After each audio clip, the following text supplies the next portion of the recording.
If you have been meditating for a while now, if you have been on this spiritual journey for some time, if you feel like you are beyond those initial stages of opening ourselves up, and we've gone through those levels of where we are hypersensitive and we've kind of accepted that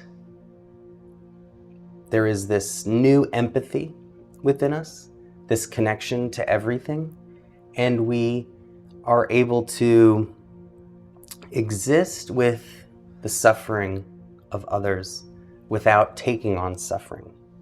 If we are at this place and we feel like our practice is strong, that we've made a lot of progress, then there is a very advanced meditation that I would like to share that, again, is for experts only.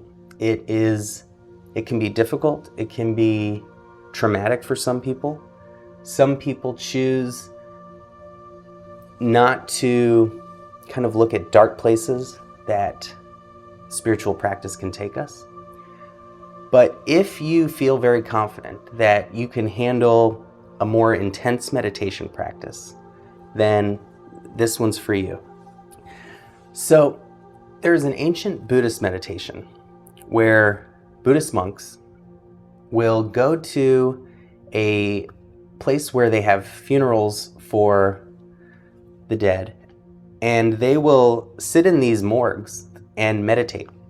And they are meditating on death and impermanence and the continuous transition of forms and the constant change of our universe. And so they'll sit in these morgues with bodies around them, and they will meditate on themselves and everyone else they know and love and everyone alive today. And they will meditate on death and the dissolution of the physical bodies. So what I'm about to show you is a little more practical for people who work and have families and not so protected in a monastery, with real day-to-day issues in our lives. So the way this meditation works is we start our meditation, we allow our body and mind to relax and settle. And after about 5 or 10 minutes, we start to visualize every worst fear we have. We start to visualize the worst things that can happen to us. If we're stressed about a presentation at work or getting a promotion or getting laid off, we visualize those things happening. We smell the room and we notice the textures of the table and the chairs, and we feel the seat beneath us, and we hear the words from others. We see ourselves responding. If we're worried of losing our house and being homeless or losing our loved ones, we visualize. And what we are doing is we are accepting catastrophe before catastrophe strikes, because the mind does not know the difference between visualization and actually experiencing an event. So when we come to terms with catastrophe, we are creating neural pathways in the brain so that whatever happens in our lives, and it is almost never our worst imagined scenario, it is going to be easier to accept. And because what we fear will happen almost never happens, whatever does happen will be so much easier.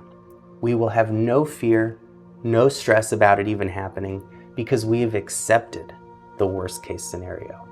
And this is a very powerful practice, because when we lose someone, when catastrophe strikes, if we are not prepared, it can break us.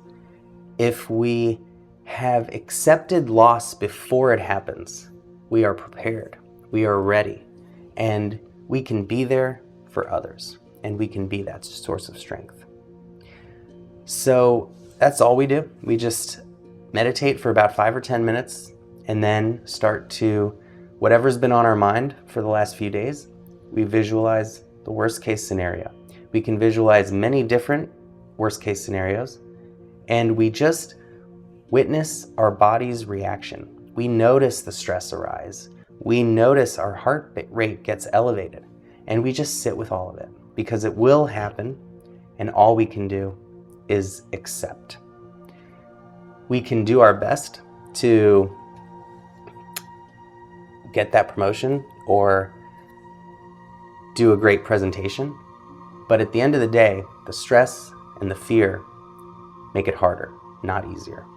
And they are not the greatest motivators because they cause mistakes, they cause stress, sleep disruptions, and so many other physical and mental issues that we become useless. And so this is about preserving our energy, preserving our strength, and preparing for the worst, planning for the best, and accepting whatever comes.